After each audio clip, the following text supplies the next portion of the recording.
have a lot on schedule today in general, so I don't want to take today with our lesson, but we should cover some interesting topics. And this time we're going to talk about staying connected. That has to do with like your phones, your Wi-Fi, and stuff like that. I want to make sure that everybody is aware of their options, because I know we've had discussion about that with smaller groups, maybe like before and after classes. So I just want to cover it officially so we know what to expect. And then we're also going to cover some holidays of March.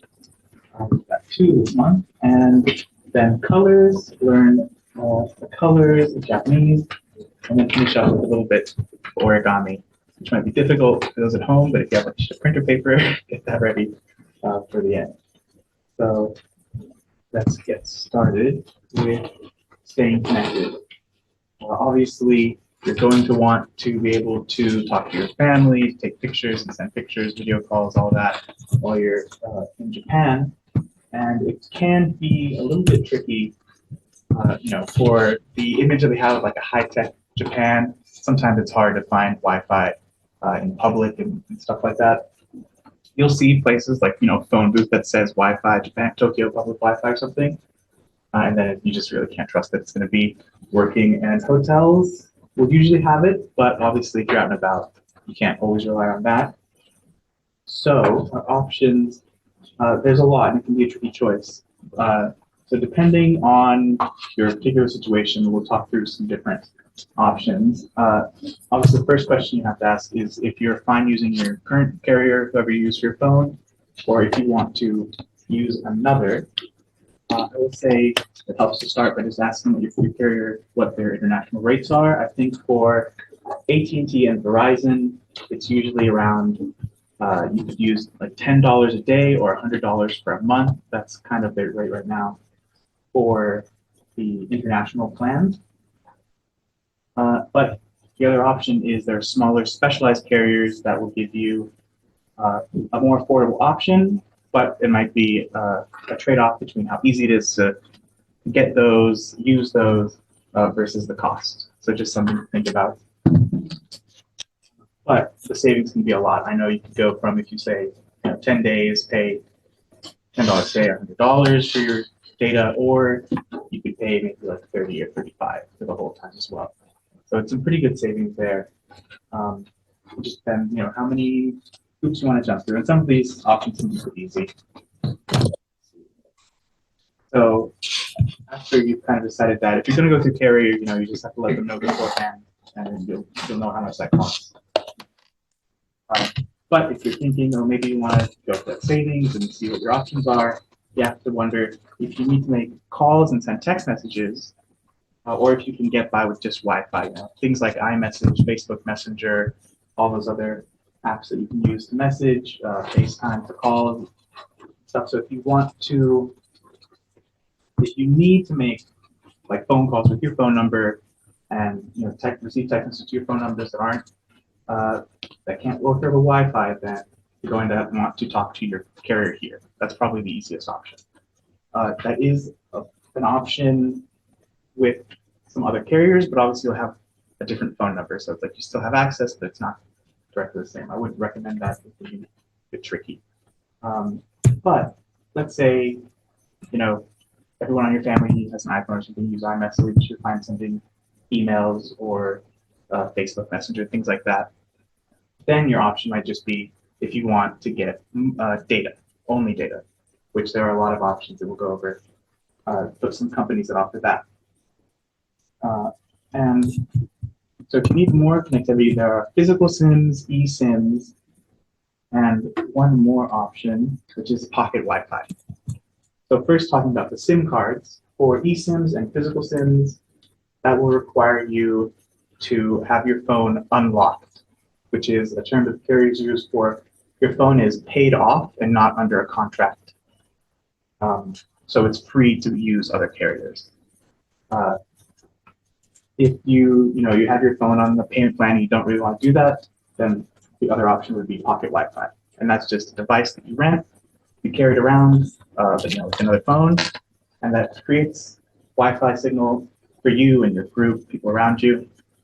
And those can also be they still offer the savings that using an eSIM or physical SIM from a smaller carrier would give, but you have to worry about another device keeping it charged, not losing it, and stuff like that. But it can be a really good option for groups because one person is in charge of it, and everybody else just has to huddle close to use the Wi-Fi. I mean, they've got a pretty good range. You can be in the same room. So those are the main options.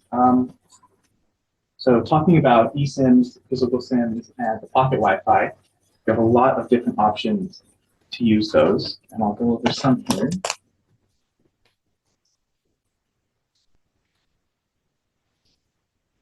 There are a couple of companies we've talked about.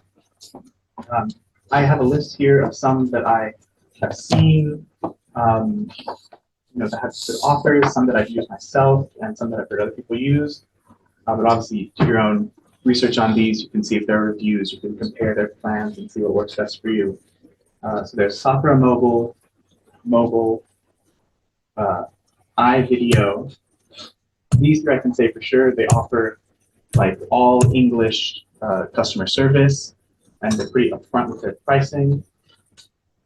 Also, their means to get the product to you, whether it's the physical SIM, which you might pick up somewhere or get sent to you, the Wi-Fi, which you can pick up somewhere and get sent to you, or an eSIM that's usually just like an email that you follow the instructions and you'll have that. There's Japan Wireless, Ninja Wi-Fi, and then Japan Rail Pass, which is like backed by the larger Japan Rail company. They also offer this service. And so they all, like I said, they all have their own policies, their own prices, and option for delivery is a big one. So some of these will send it to your hotel. So you just get off the plane, you get on the bus, you get to the hotel, and it'll be there waiting for you. They'll send the package ahead of time. Some of them you can pick up at a convenience store. For that, you'd have to know where your hotel is and say, this closest convenience store. Some of them could send them to your house. They could just mail it to your house here in America, wherever you live. It just takes, more time ahead to plan that. In the case, and also airport pickup. Some of them will have a kiosk in the airport, their own kind of counter where you go. They'll speak English to help you, and they'll just hand it to you there. Do you have any questions? You just need to tell me what to do, because that's too much. Yeah, I need to figure out which one I want to go with, and I'll make that recommendation as well. But for instance, I know Soccer Mobile, they offer pickup in the airport. So you just place your order, you tell them what day you're going to get there, what day you're going to leave, which, would be like data limit that you want, unlimited, however many gigabytes of data, and you would show up and it's ready. Just sign paper, there you go. Mobile, I think they're only the SIM card, so they can do physical SIM or eSIM, but they won't do pocket Wi-Fi. These other ones all offer pocket Wi-Fi and the SIM card, so you can choose there. And obviously there's other websites you can check out. I like doing this option using these companies because it is just a lot of savings compared to getting that extra hit on your bill at the end of the month for your cell phone.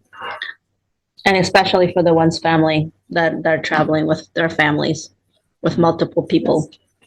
Right, So. yeah. If you have 3 or 4 people all using it, every line will be $10 a day or something like that, Yeah. or the extra $100 a month. So that can be. Okay, so you said that if my 2 boys go into airplane mode and leave it there. They can connect to the and pocket I do Wi-Fi. This with the pocket Wi-Fi, then we can still communicate through WhatsApp. Mhm. Yeah. And then you and I can still do what we need to do. Right.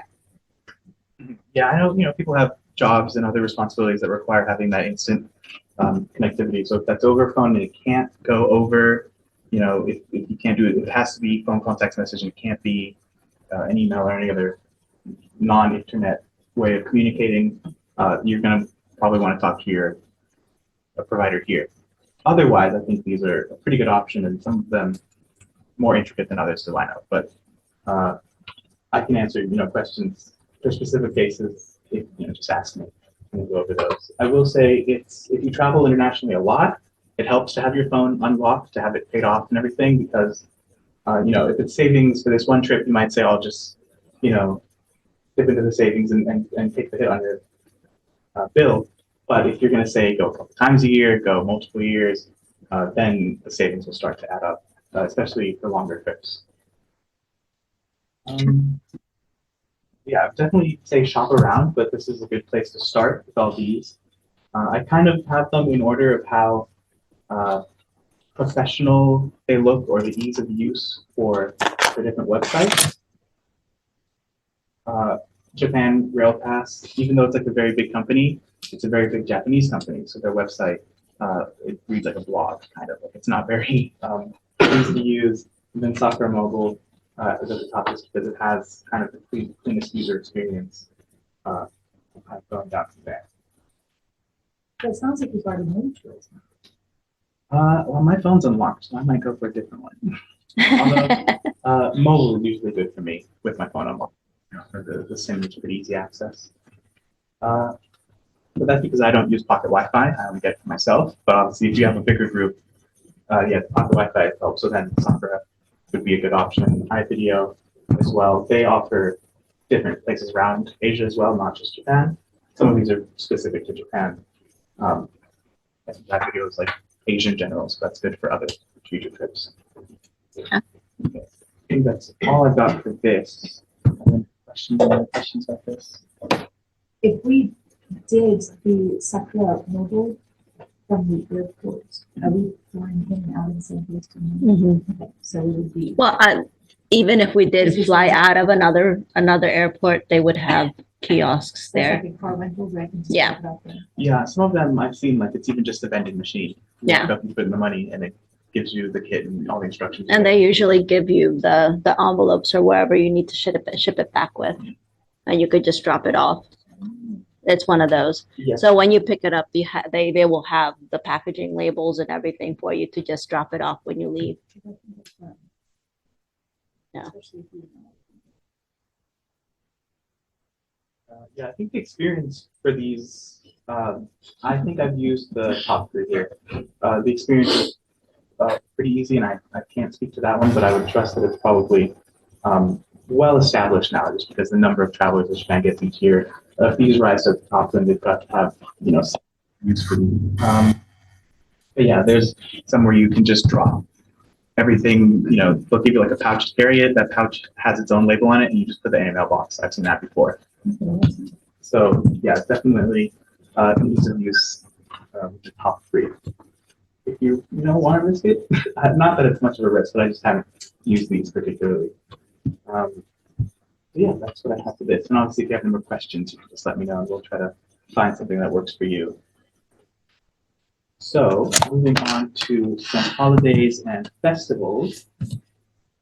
I know we touched on one of these last time, but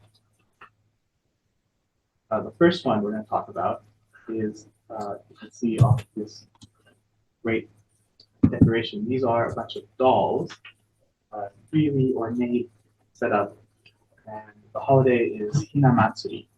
So Hinamatsuri is, and I'll show it written out next, it's Girls' Day or Dolls' Day. It's just kind of the way that they choose to do it, but it's to celebrate girls, but they do it with dolls. And you can kind of see, I'll go back to this in a moment. The next one, which we talked about during February, is White Day. So White Day is the kind of reverse Valentine's Day. So in Japan on Valentine's Day, it's for women to give gifts to men. And then on White Day, you return the favor with gifts. And it follows the same rules we talked about with like the different levels of familiarity with someone, the depth of the relationship. So, even if it's just, a work acquaintance, you still would give them just a little, the same thing you kind of do here, a Hershey's Kiss or a thing of, the small fun-sized M&M, something like that. And obviously for someone you have a much deeper relationship with, you give them, the whole cake, a special present, something like that. So let's talk about these a little bit. So Hinamatsuri, Dolls' Day or Girls' Day. The Matsuri means festival, so it's a bit more of, it can be observed at temples and stuff like that. But it is a Shinto holiday. on March 3rd. So families with daughters will decorate with these ornate dolls to wish good luck and happy lives for their girls. I'll just go back to the picture here. This is meant to represent like a royal wedding far back in time, I think around the Heian period. So this would be to say maybe a prince or the emperor and princess or empress, I guess. They married them, it'd be whichever one. And so let's see, 1, 2, 3, 4, 5 layers is supposed to be the most ornate, the most respectable presentation. But you know, you can also, you don't have the room, if you don't have the money, you just be the top layer here with the couple, the betrothed.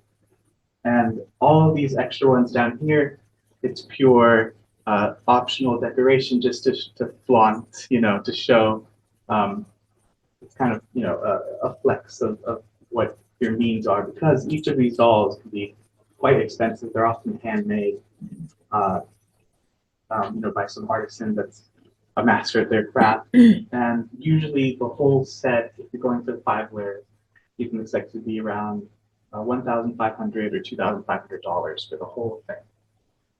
And that's something that you put out maybe the week of, the day before, and you put it all away the day after. It's I've read that some people like to leave the decoration to linger for all of March. Some people put it away March 4th, something like that. But it's kind of meant to wish, you know,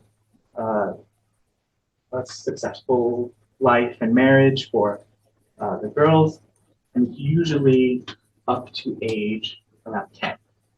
And then maybe we think, oh, you know, she's maybe in middle school, she doesn't want to do this or whatever, they put it away. But because they're so expensive, they're often handed down generation to generation as well. So you can see why. I mean, these are really nice, very detailed crafts, the dolls. I think that's very cool. I don't think I've gotten to see these in person because they're usually just in people's houses. Yeah. When you said around $1,500, is that American dollars? Yeah. So, yeah. So that's for the 5 layer. You know, I think if you just want to get the 2 on the top, that's the only thing that's like required. The rest is kind of like a wedding. All you need is the 2 people there. The rest is there's musicians, there's like court officials, there's a gardener with a rake, and like a groundskeeper with a broom. I don't really know the whole story there, but you know, the required, you can really save money. I'm sure there's even like cardboard and paper versions if you're on a budget. But that's the holiday Hinamatsuri. I believe it's based off of an ancient festival around the same time. So it used to be known as the Peach Festival. Let's see. So it would be like Momo Matsuri, with peach, Momo.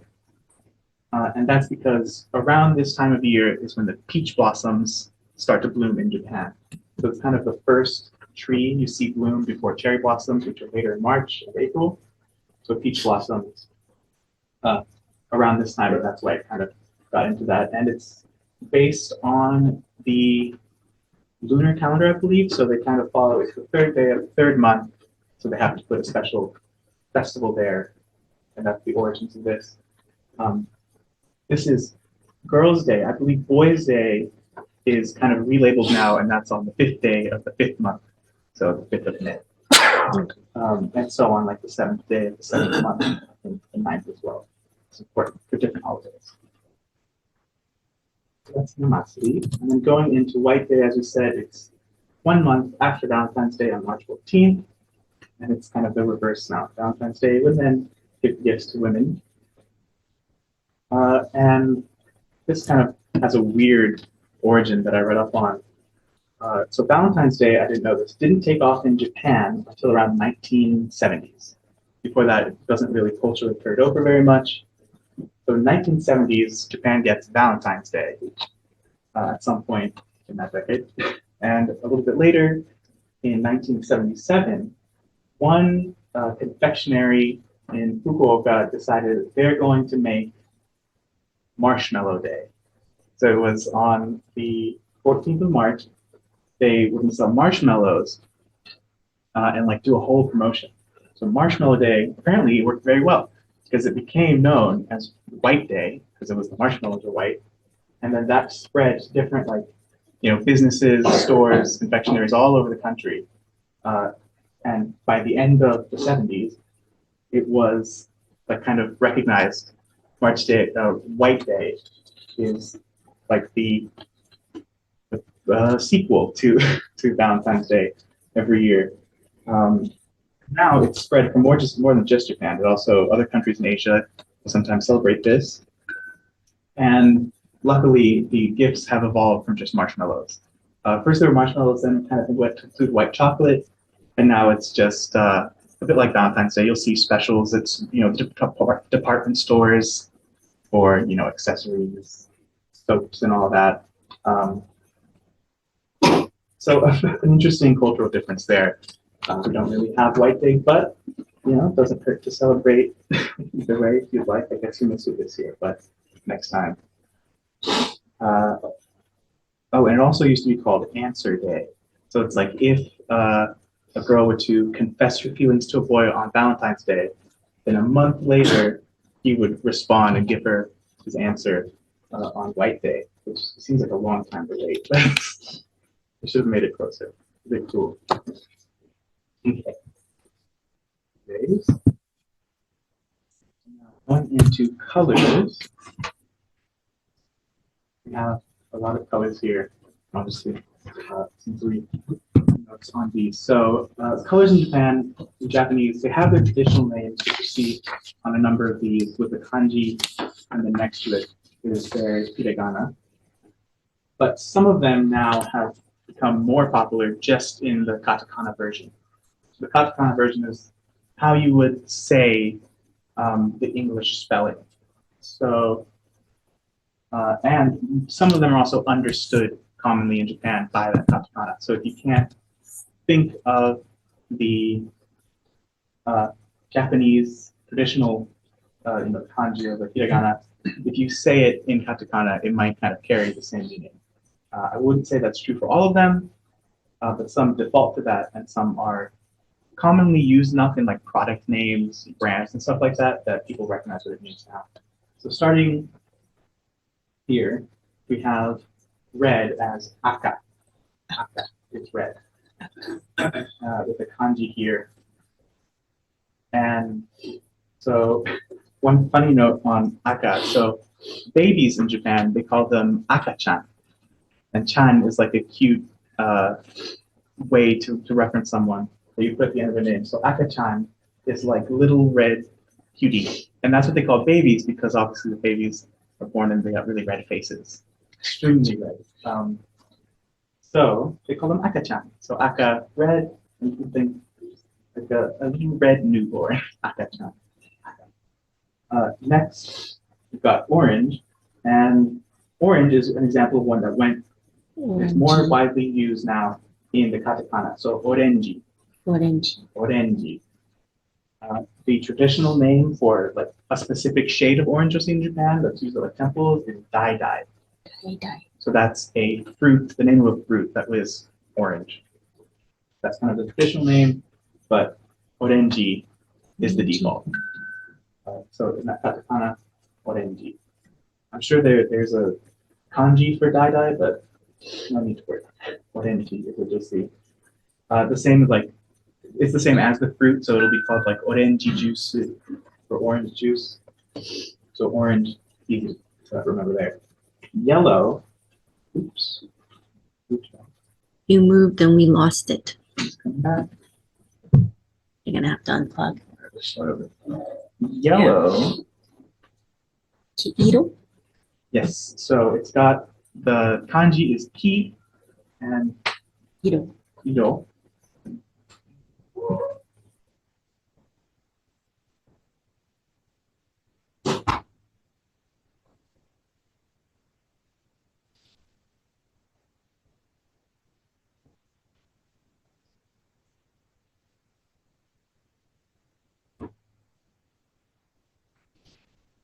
Oh,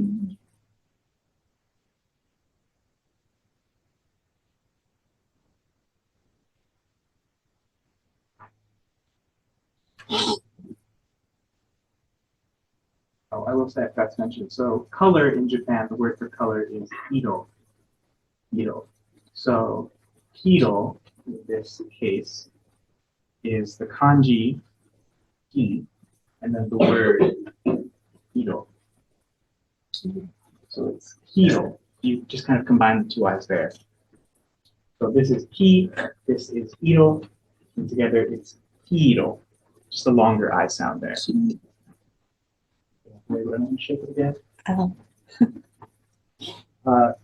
So usually when it's like this, the kanji in front of iro will have a different meaning, usually something in nature that it is pointing that's the color of. So it's saying like basically something colored. It's the color of this, and I'll show an example later on that.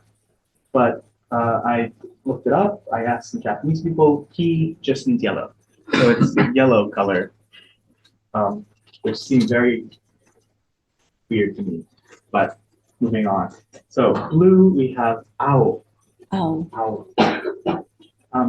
This is just the color as like a noun. If you wanted to make it an adjective, it would change to like ao-e to say that it is something is blue. But you could just say ao as well. That's a finer point of grammar that is more complicated than I thought when I was doing the research for this lesson. Yeah, the adjectives could be stuff. So blue, we have ao, and moving on to light blue, another example with iro, it's mizu iro. Mizu iro. And so iro is color and mizu is water. So light blue is water color, the color of water. So mizu iro. Here, I don't know if the color comes through on the screen very well, but that's kind of like a very dark blue lapis lazuli or like a navy blue, and it's ruri. It can also be, I think, ruri iro. So this makes the kanji are ruri iro. I believe that's just the Japanese translation of lapis lazuli, which is a color you kind of see often in Japan, that darker, deeper blue, kind of maybe even close to like an indigo. I believe in Okayama in Japan, they still dye blue jeans and other fabrics in like the natural indigo from flowers and stuff. Yeah. I think it's that color.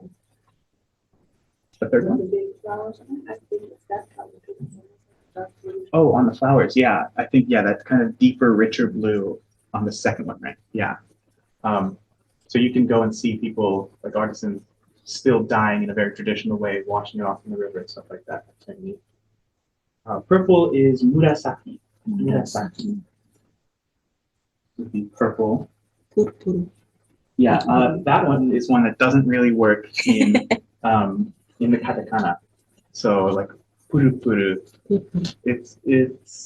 it doesn't really sound the same. I don't think people would recognize it as instantly. I think just purple isn't a word that's used often enough in branding and marketing and stuff like that for everyone to know it.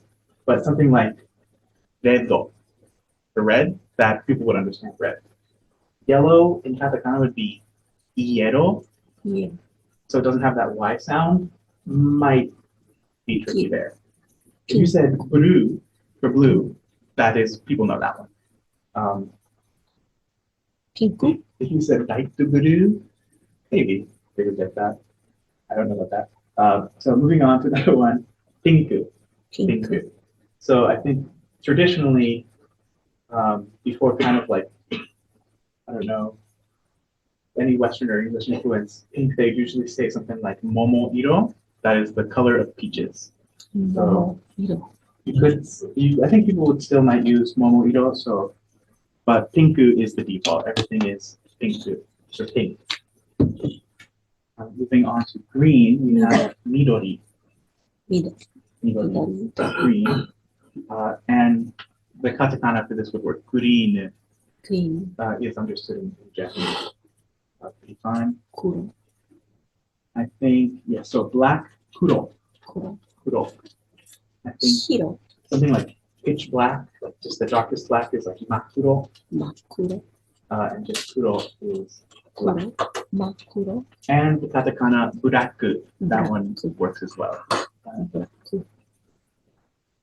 For white, shiro. Shiro. Shiro. Shiro-de. Yeah, and white day. So the katakana would be ko white-to, because they don't have the same sound, so it starts with an H. Yeah. Ko white-to. White. So white day is ko white-to day. White. White-to day. Shiro-de. Shiro, yeah. I don't know why I didn't just say shiro, but you know, they're going for a whole vibe by White. calling it something day in English. Hai. Yeah. So shiro, and then well, I can barely see actually. Hai.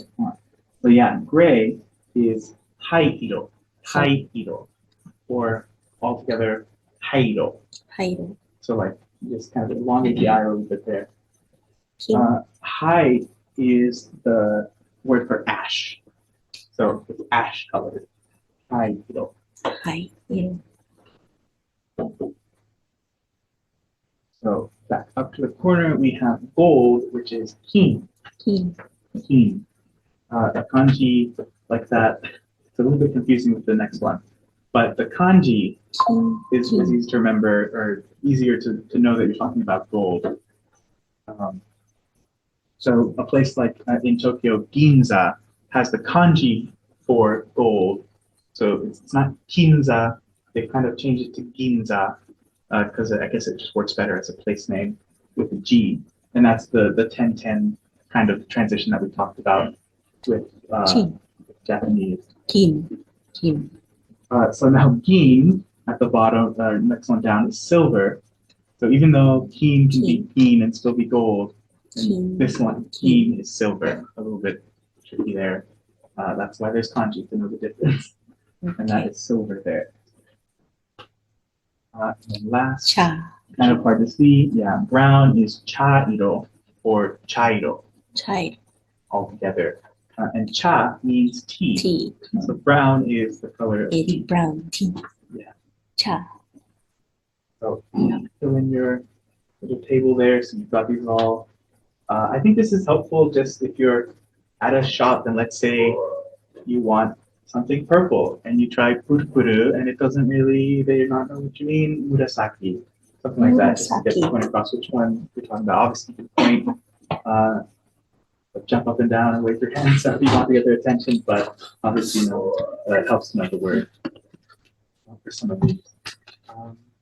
Trying to think, gray might work, gordo, that one does work. People recognize gordo. Silver would be like shirba. I think that would work. People would recognize that. And brown, round. I don't think it works as well. I don't think Japanese people would tend to know that. Chairo. Chairo for brown. Obviously, there's a lot more colors in this, and they've all got very specific names, but here are some basic ones that'll get you through. I don't know much more than that, getting into like the specific shades, but I don't know that much more about colors in English to get into very specific shades and hues. So hopefully this will get you through. Okay, so talking about all these colors, a great way to experience the different colors and try them out is with origami. So I'll talk a little bit about these, but go ahead and have a look at all the different things that are possible with origami. They get pretty complex. So you might recognize like the classic paper crane, or you know, like the fold up a dollar bill, make it whatever you want with that elephant. But you can see there's more eccentric designs here, a lot more intricate and complicated, and even kind of like organic shapes that we'll learn a little bit about. So, just some things on origami first. Ori means folding, and kami is paper. So the kami becomes gami when you combine that into the word, and it's origami. And that's the art of folding paper. So I think this is a pretty popular kind of cultural point of Japan. So you've probably heard origami before, but it's a very old practice. So paper got to Japan around the 7th century. So you can already see there, that's a long time they've been at it, and that's why they've got so many interesting skillful designs. Originally, paper was brought over and, as well as for writing, it was used for ceremony, for decorations, and rituals. I think if you see a Shinto shrine, you might see there's a lot of decorations there made out of paper. So it's been in the culture a long time to use paper in this artistic way. So the use of it in religion has the creation of a category called ceremonial origami. These usually aren't like the really ornate things. They're usually simple shapes on just pure white paper, but they have to be like precisely right. I have some origami papers. You don't have to use that one if you don't want to. I'll just pass that in a moment. So let's see. Yeah, so the ones that I've seen for ceremonial use, it's maybe just not quite a rectangle shape, but it has to be folded perfectly and hold itself together, on a nice pure white piece of paper that's used for ceremony. The imperial court over time said, okay, we like the look of it, the appearance, so it's going to be codified into, their standards for codes of etiquette of wrapping money, wrapping goods, wrapping gifts. So you wouldn't give something to the emperor unwrapped, you'd have to wrap it. So you need somebody, as a minor lord somewhere, you need somebody in your court that would be a very skilled kind of origami person, craftsman, that could put together, a really fancy and intricate way to present anything, a letter to the emperor, anything like that. So it's quite involved. You really dig into the history there and everything. So over the centuries, it became commonly used as a serious art form. So you might see it used by architects to do their models of what they're going to build in Japan, stuff like that. And over time, in the 1800s, European influence came in. They obviously had their paper, but they had their own way of doing it, their own art. So that led to many changes in the art style, as well as kind of standardization. People started laying down more rules to say, this is the right way to do this art, which, that kind of make a lot of sense, but that's kind of every art discipline has something like that. You have the basics before you can get crazy with it, as well as innovation. So some of these innovations, if you look at the bowl here at the top, that is called wet folding. So it's possible when you kind of moisten the paper, put it into a shape that it wouldn't usually hold with a crease, and then over time let it dry. And you can get a lot more complicated things like that. In the past, origami also used to be kind of just solely white paper sometimes, and then you would draw on it afterwards or make cuts for the last little bit. And now it's generally the standard that you don't, well, you could, color in a finishing touch, but generally you wouldn't color large sections of it, which is why the paper comes pre-colored. And you wouldn't want to make any cuts either. So that's just kind of a slight shift in the culture. But looking into this, it goes very deep on origami. And I definitely recommend looking into it if you kind of have some spare time or it interests you, because there's a lot you can do, a lot more than I imagined before. And a little bit culturally, it's a big deal for Hiroshima. So it has a special connection to the paper crane we saw as a symbol of hope.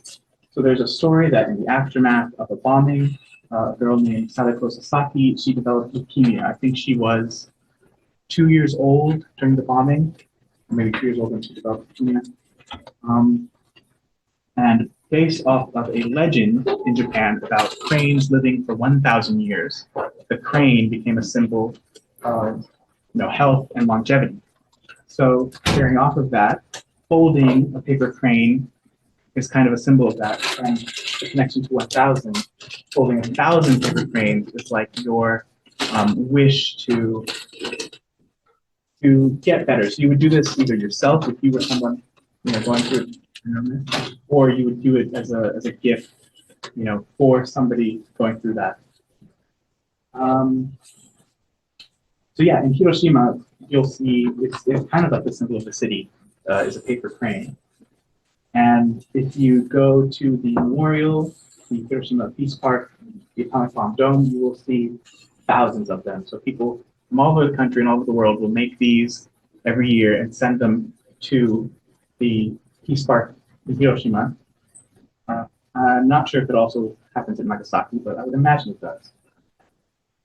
And it's kind of overwhelming when you see how much time and effort people have gone in to make these long chains of multicolored cranes, and there's just hundreds of chains, each of them being thousands of cranes altogether. So it's really nice, and it's kind of like a test of your, a test of will, a test of strength and patience and endurance to do this.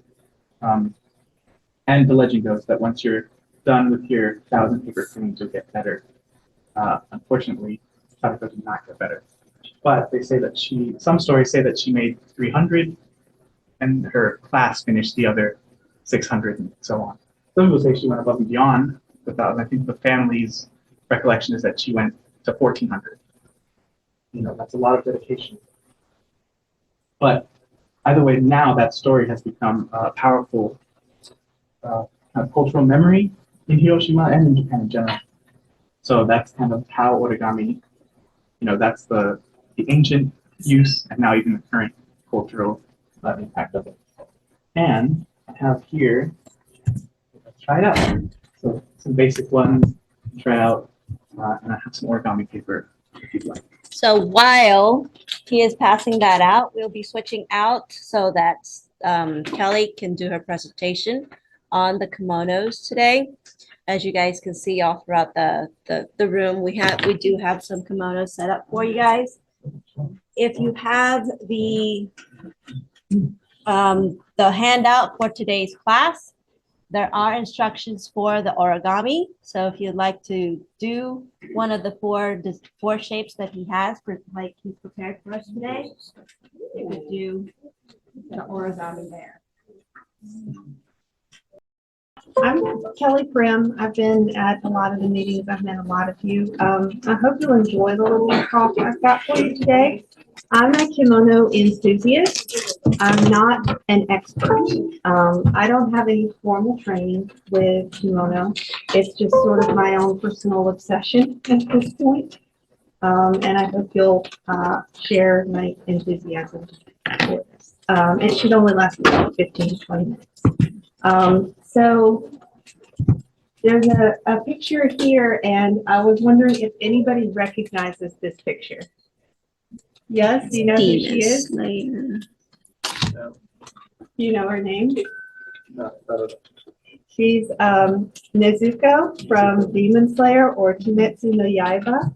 A lot of people like to cosplay her and watch this anime, so you can even see people walking through the hallways of a lot of schools with anime characters on their shirts, and she's wearing a form of kimono. So kimono are a lot closer to most of us than we think. So what we're going to talk about today is a little bit of the history, a little bit of what kimono are today, some of the misconceptions people have about kimono, the types, and some info about each one, and maybe some other Japanese clothing that might not be kimono, but is still traditional clothing. And then I'll have time for questions, or you can just find me at some point during the meeting. So the origins of kimono. A lot of people think Japanese clothing is very, very traditional. Like it's looked that way for thousands of years, and that's true. And then again, it's not true. It's kind of like the way the Scottish kilt developed. The Scottish kilt became standardized and sort of what we see today back in the 1800s, which really wasn't all that long ago. And just like the kilt, the Edo period, which started in the 1600s and through the 1800s, that's when the shape of today's kimono started to be seen. It was a time of a lot of trade. It was a time of a lot of arts flourishing all over Japan. lots of poetry, music, painting, dancing, and there were a lot of advances with the way they could dye and paint their clothing. So we saw lots of developments in the style that people wore back then. Now, a lot of people, when they think of kimonos, they immediately picture geisha, and I used to as well. I used to think geisha were the only people that still wore kimono, but I was wrong. So the picture on this side is a geisha, a maiko to be specific, and a lot of people think this is the only thing kimono can be. Very, very traditional, very, very complicated, and only for certain people. And if you want to be a geisha, that's true. But if you just want to enjoy wearing kimono, you can do this and go out on the streets of Tokyo with your toddler and just wear kimono casually, kind of like I'm doing now. This is a cotton kimono. I think that's cotton as well. And she's wearing hers with the kimono socks in black instead of white. And obviously they are having a good time, giving us a model face. And I love that in Japan, the same culture accepts both the very, very traditional and the very, very creative and avant-garde street style. So a lot of people are very curious about geisha. What are they and how can you recognize them and what is the difference? So there are a few things to look for because there are two levels of geisha. Maiko, which is a in-training geisha, and a fully trained geisha, a geiko. And you may see both in Kyoto if you're lucky. And the appropriate thing to do would be to give a little bow of recognition and acknowledgement and let them go about their business. Most likely they have an appointment or an engagement that they're going to, but they will appreciate a bow of recognition. And there are different points of their clothing that differentiate them from each other. The length, the complexity, and the hairstyle. They're more complex on the side.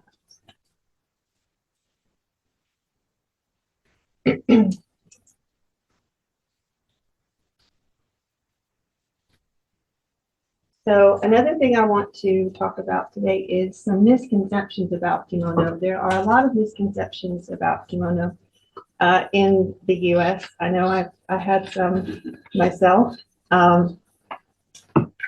The biggest misconception I had is that I only thought geisha wore kimono. And many different people in areas of life all over Japan do wear kimono in their day-to-day work.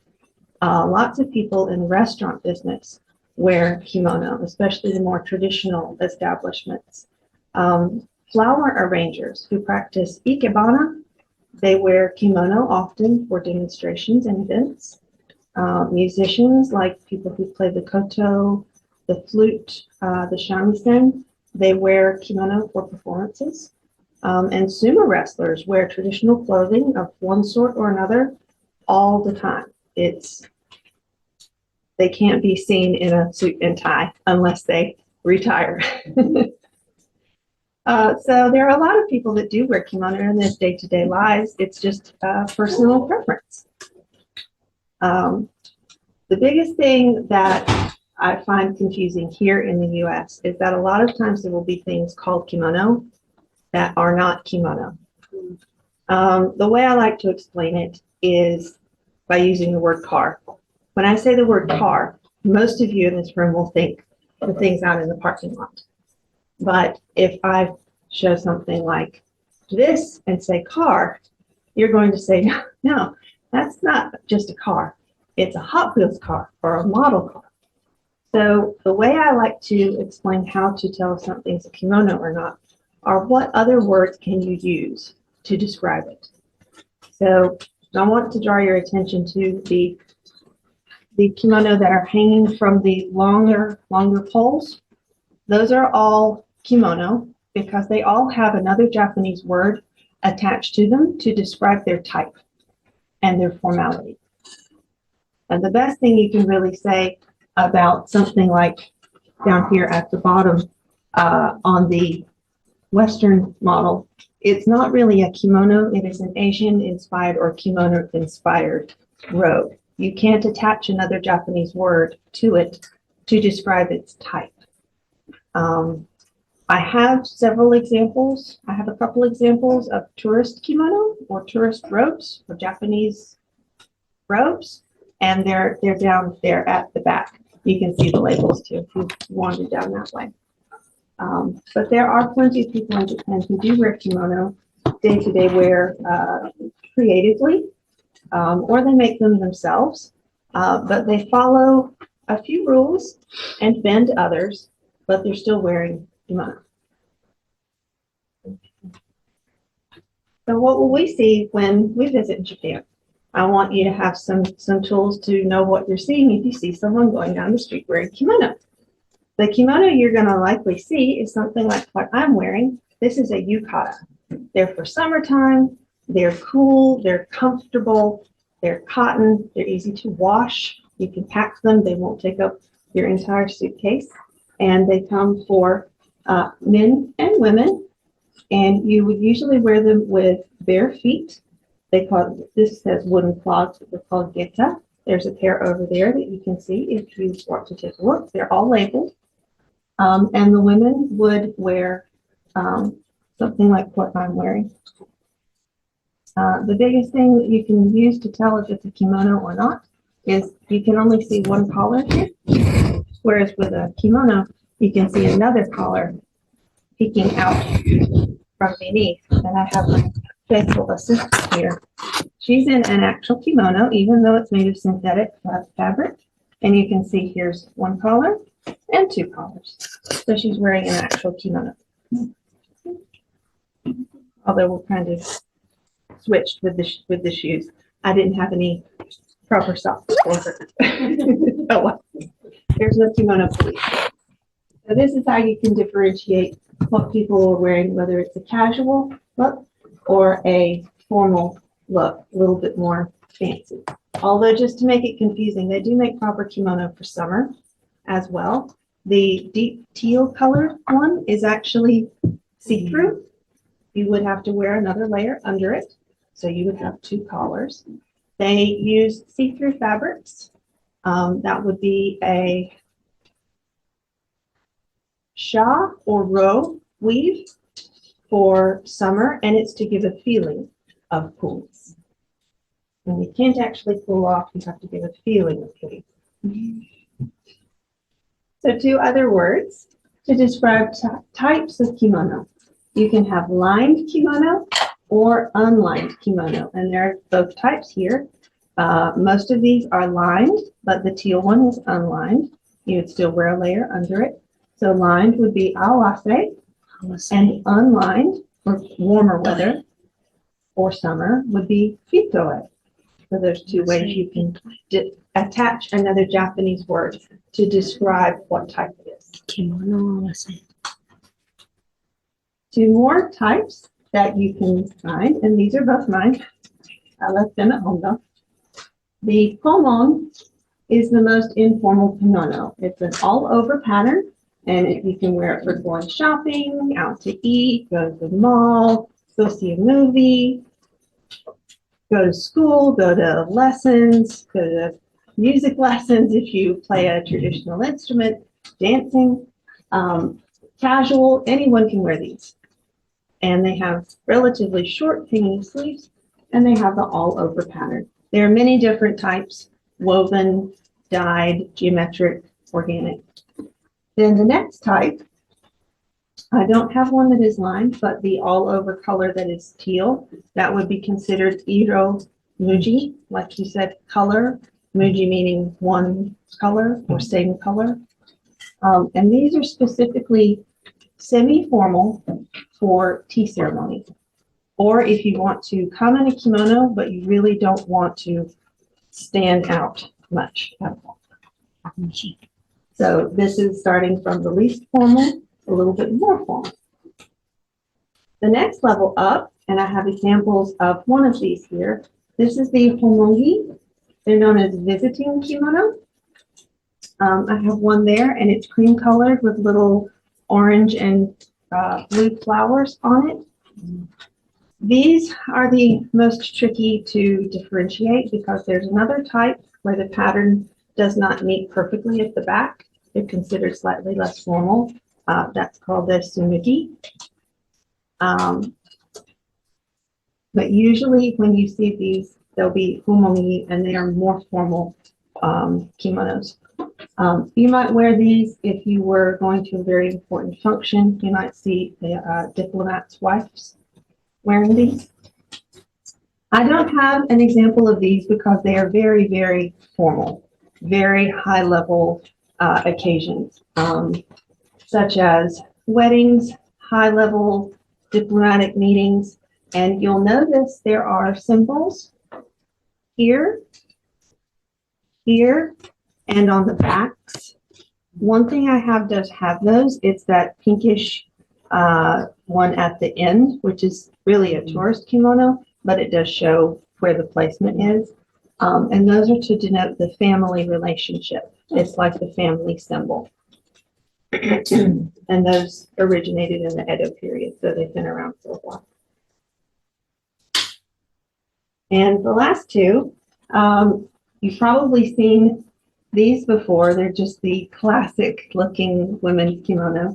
The furi sode, furi meaning swinging, and sode meaning sleeve. I have one example up for you today. The pale colored one with the black designs in shibori. That's called shibori pattern. These are only for unmarried women, younger women, usually. They're often worn on a specific day, the coming of age ceremony, which is January 18th, I believe. January. Or very early January. So all those layers actually do come in quite nice to keep them warm. And then the last one I'll talk about that counts as a kimono is an uchikake, which I do not have. Most women only wear them one day out of their entire lives, the day they get married. They wear the all white version for the ceremony, and then they switch to the red or heavily embellished color version for the party afterwards. And a lot of people will rent these. So other kinds of things that you might think of as kimono, because loosely translated, it means thing to wear.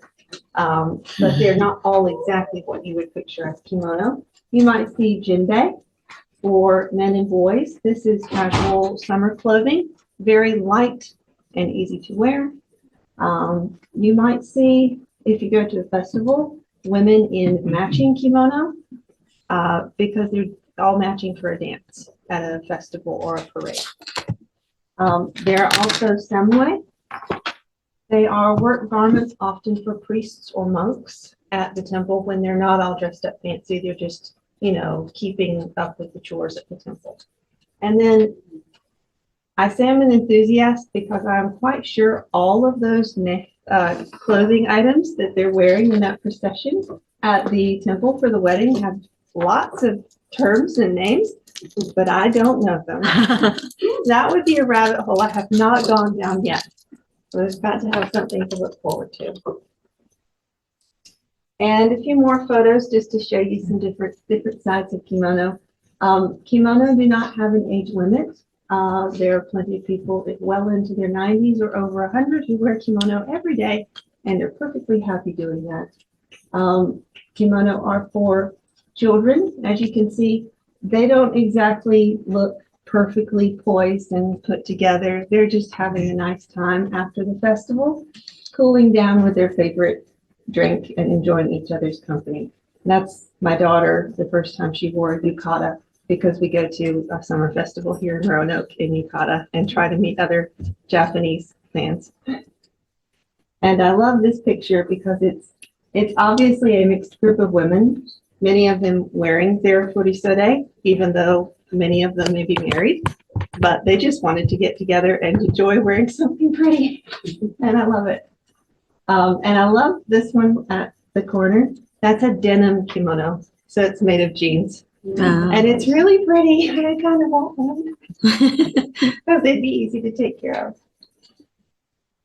So I would encourage you, if you are even remotely interested in owning your own yukata or learning how to wear one or getting one while you're there, don't let the fear of being the uninformed Westerner who has no idea what to do stop you.